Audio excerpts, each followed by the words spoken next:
Mbak sebentar. Ya Mbak, ada apa? Mau tanya boleh? Boleh. Bagaimana sih Subarjo melukiskan suasana ketika proses perumusan teks proklamasi di rumah Laksamana Maida? Subarjo melukiskan suasana saat itu ketika teks proklamasi sedang diketik. Subarjo dan kawan-kawan menggunakan kesempatan itu untuk mengambil makanan dan minuman yang telah disiapkan oleh tuan rumah, yaitu Laksamana Maida, yang telah pergi ke kamar tidurnya di lantai atas. Pada saat itu mereka belum makan apapun sejak meninggalkan Rengas Dengklok. Pada saat itu bertepatan dengan bulan suci Ramadan dan waktu hampir habis untuk makan sahur. Setelah mereka menerima kembali teks proklamasi yang telah diketik, mereka bergegas ke ruang besar di bagian depan rumah. Mereka semua berdiri dan tidak ada kursi di dalam ruangan. Subarjo bergabung bersama beberapa anggota panitia. Sukarni berdiri di samping Subarjo, Hatta berdiri mendampingi Soekarno untuk menghadap para hadirin. Pertemuan dini hari itu tepatnya pukul 4 pada tanggal 17 Agustus 1945 dibuka oleh Soekarno.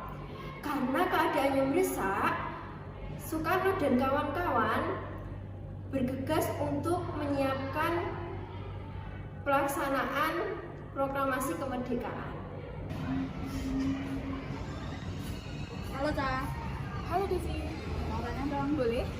Kalimat pertama teks proklamasi merupakan saran siapa dan diambil dari mana? Lalu bagaimana tanggapan Muhammad Hatta terhadap kalimat tersebut?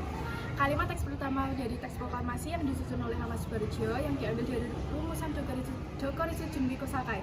Namun menurut Hatta, kalimat pertama hanyalah pernyataan untuk kemauan bangsa Indonesia untuk menentukan nasibnya sendiri. Menurut pendapatnya perlu ditambahkan pernyataan mengenai pengalihan kekuasaan. Mas, mau tanya dong. Tanya apa Mbak? Mas Adib tahu nggak sih fakta dibalik pengetikan naskah teks proklamasi? Tahu dong.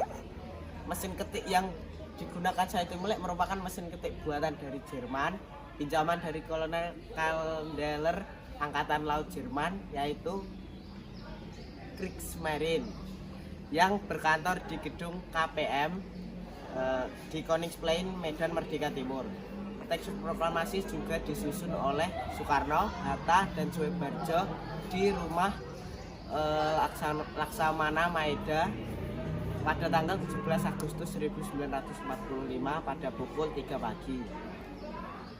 Setelah susunan teks proklamasi selesai, teks proklamasi diserahkan kepada Said Tumele untuk diketik. Selamat pagi Mbak Diza. Halo pagi Mbak. Aku mau tanya dong, Boleh? bagaimana sih proses penyampaian proklamasi kemerdekaan yang hampir menimbulkan insiden itu? Proklamasi itu harus diumumkan kepada seluruh rakyat Indonesia, bahkan ke seluruh pelosok dunia. Subarjo mengatakan saat itu Soekarni telah memberitahukan kepada rakyat Jakarta dan sekitarnya untuk datang berbondong-bondong ke lapangan Ikada pada tanggal 17 Agustus untuk mendengarkan proklamasi kemerdekaan. Akan tetapi Soekarno menolak saran dari Soekarni. Soekarno mengatakan bahwa lebih baik dilakukan di kediamannya, yaitu di Pegang Saan Timur 56, karena menurut beliau pekarangan di depan rumahnya juga cukup luas untuk menampung ratusan orang daripada harus memancing-mancing insiden di lapangan umum tersebut.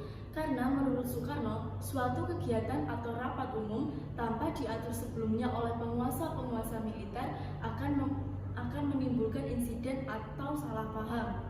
Bentrokan kekerasan antara rakyat dan penguasa militer yang ingin membubarkan rapat umum tersebut mungkin akan terjadi. Akhirnya Soekarno meminta rakyat Jakarta dan sekitarnya untuk datang di kediamannya di Pegang Saan Timur 56 pukul 10 WIB untuk mendengarkan proklamasi kemerdekaan.